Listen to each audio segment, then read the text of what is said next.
being here in Paris to me is a very big deal. The real question is going to be, is something going to happen, or is it going to be more talk?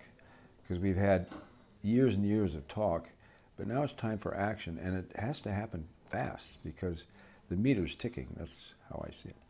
Again, probably, offline. Something's going to happen here, and I think everybody realizes that if it doesn't happen, if you don't come to some conclusion from this conference, if it doesn't happen, there may not be another chance. You've been an eco activist for many years, decades. Can you just explain, if you don't mind, if it's not too personal? Now is the right time, but the question is, so much damage has occurred in the last 25 years when people were not listening. How much time is left and how many resources are left to protect? I think that's the key. Mr. Redford, I want to get your advice on this. A few years ago I wondered. I don't wonder so much anymore. I think his heart is in it.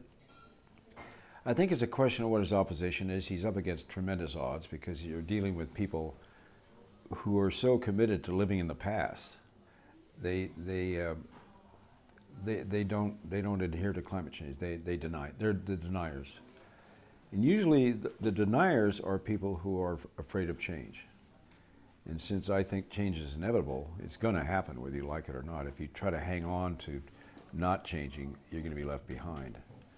And I think that's what you see, this division now between certain people, mostly in the Republican Party, who are trying to resist the idea of climate change. And you just can't do that because it's just happening, whether they like it or not. Leadership who are actually dealing with these issues, and I know you have an event tomorrow at UNESCO as well. Yeah. Do you feel? So thinking about years ago when we were talking about some of us who were committed to the environment and more to nature, we're talking about the threat of climate change, but it's going on deaf ears. So there's a loss of time.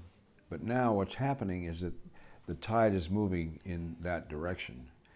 And the people that control the denying part of it are losing traction. So that's what you're seeing. You're seeing this battle, this kind of tension. And I'm only hopeful that the people that support the idea of climate change before it is too late. Not more than promoted, will actually be aided by the discussions here. I think, forget Congress. I mean, Congress is so polarized right now, nothing is happening.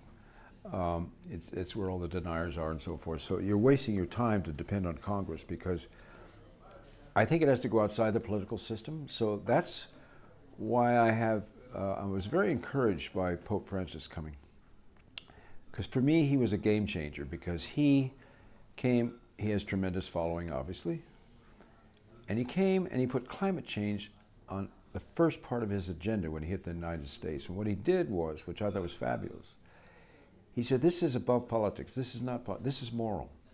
This is a moral issue. This is not a political issue. If it's a political issue, it'll starve to death.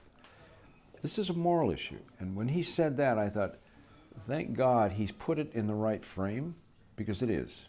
And it just doesn't affect the United States. It's everybody. It's all human nature. So I thought that was very encouraging.